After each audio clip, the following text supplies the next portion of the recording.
Bonjour à tous, ravi de vous retrouver pour ce Morning Call du vendredi 28 mai 2021. La photo du jour est bien celle du président américain Joe Biden qui va dévoiler aujourd'hui son nouveau budget de 6 000 milliards de dollars sur la décennie, mettant l'accent sur les dépenses de l'État dans l'éducation, les infrastructures, la santé et les services sociaux. C'est le retour de l'État-providence aux États-Unis, alors que dans le même temps, Janet Yellen, sa ministre des Finances, a laissé présager une inflation qui serait toute somme contrôlée dans les mois à venir. Vous voyez tout aussi dans un contexte où finalement les bourses ont encore peu varié, légère hausse pour le Dow Jones et sur les marchés européens.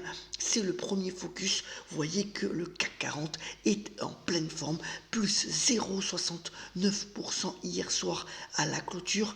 Et lorsqu'on regarde les graphiques relayés par le Financial Times, on voit que de l'ensemble, les marchés européens ont atteint des niveaux peu connus depuis la dernière crise financière de 2008. Surtout, ce qui est intéressant, c'est que quand on regarde la valorisation des actions européennes, on est bien moins cher qu'aux États-Unis, laissant donc présager encore un potentiel de hausse pour les mois à venir, sauf bien entendu accident.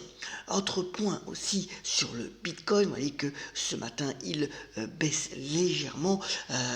C'est Cathie Wood, donc la célèbre présidente des ETF ARK, qui a fait tant parler d'elle à Wall Street depuis maintenant des mois. Elle prédit que le Bitcoin est pratiquement indestructible et que son potentiel de hausse reste encore intact, même si ça prendra plus de temps, avec un objectif somme toute extrêmement optimiste à 500 000 dollars. On verra si sa prévision est avérée. Pour le moment, quand même, il y a pas mal de volatilité encore sur les crypto-monnaies. Et vous voyez que ce matin, c'est encore la baisse qui l'emporte. Autre point aussi de focalisation, ça va contre les prévisions de Janet Yellen, c'est toujours le prix du transport des marchandises qui flambe. Vous voyez que maintenant un conteneur pour aller de Shanghai à Rotterdam est à plus de 10 000 dollars. C'est énorme et c'est surtout en très forte hausse quand on compare par rapport aux années précédentes. Et donc mécaniquement, le prix des produits manufacturés et des produits vendus est en train de flamber, surtout si dans le même temps, les propositions faites par le président Joe Biden d'augmenter son budget, mais aussi d'encourager la hausse des salaires s'avère. Dans le même temps, point aussi important de focalisation sur le marché des devises, vous voyez que le yuan chinois continue de s'apprécier. Quand la courbe baisse, ça veut dire qu'en fait, il faut moins de yuan pour faire 1 dollar. Le prochain objectif serait, là on est à 6,37 yuan pour 1 dollar, on pourrait arriver jusqu'à 6,20 et ça, pour la balance commerciale donc de la Chine, c'est un peu préoccupant, mais bon, ça va aussi dans le sens d'une plus grande importance de la monnaie chinoise qui veut s'étendre en Asie. Et on sait aussi que le gouvernement chinois est en pleine préparation de son yuan digital. Donc voilà, tout ce mouvement-là va dans le même sens et ça n'a pas trop de conséquences sur l'économie chinoise en général.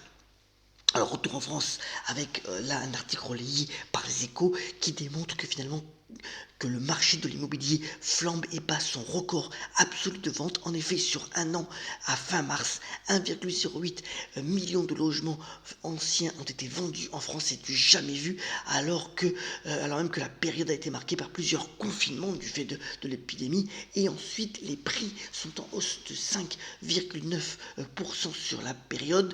Même à Paris, la baisse des prix pourrait déjà prendre fin. Donc voilà, optimisme toujours sur l'immobilier avec bien entendu des conditions d'accès au crédit qui restent extrêmement favorables. Retour sur l'actualité des entreprises. Alors d'abord aux États-Unis, on a eu pas mal de résultats après la clôture.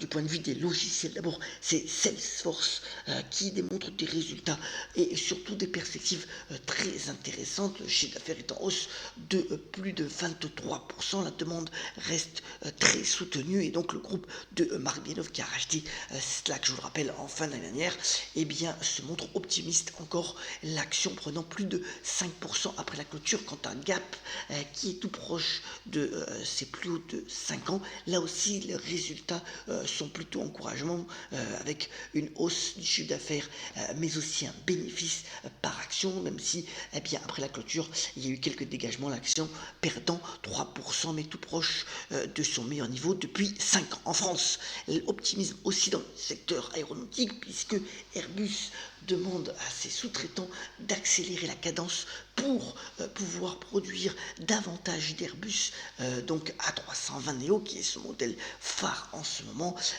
et cela concerne toutes les lignes d'assemblage du constructeur aéronautique européen. La bourse a largement apprécié, puisque vous voyez que l'action Airbus prenait plus de 9% à la clôture à la bourse de Paris.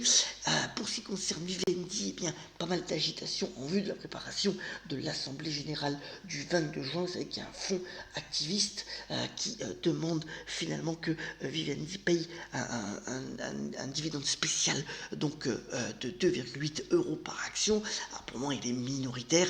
Et vous voyez que ça donne plutôt une tendance haussière là aussi pour Vivendi en attendant de voir donc le résultat de cet AG. Alors, il a peu de chance, ce fonds activiste, pour le moment, de rallier la majorité des votes, mais c'est une affaire à suivre, bien entendu, dans les prochains jours. Alors c'était l'événement hier et c'est relayé à travers toute la presse. Eh bien, c'est la réunion des anciens de Friends, spéciale réunion donc des principaux protagonistes. Il faut savoir que cette série est un véritable événement puisque les 236 épisodes de cette série américaine ont été apparemment visionnés plus de 100 milliards de fois. C'est quand même assez considérable. Alors il n'y a pas de suite qui ont été mentionnées lors de cet épisode spécial, mais en fait il est visible sur la plateforme Salto pour le plus grand bonheur des fans de cette série. Terminons ce Grand Nico en vous souhaitant une excellente journée et par cette belle citation, ça va dans l'air du temps en vue des prochaines élections pour donc de John Fitzgerald Kennedy, qui avait notamment déclaré: ne sacrifiez jamais vos convictions politiques pour être dans l'air du temps. Eh bien, soyons forts dans nos convictions, soyons dynamiques et solidaires, et on se retrouve très prochainement pour de nouveaux Morning Echo. Excellente journée à toutes et à tous.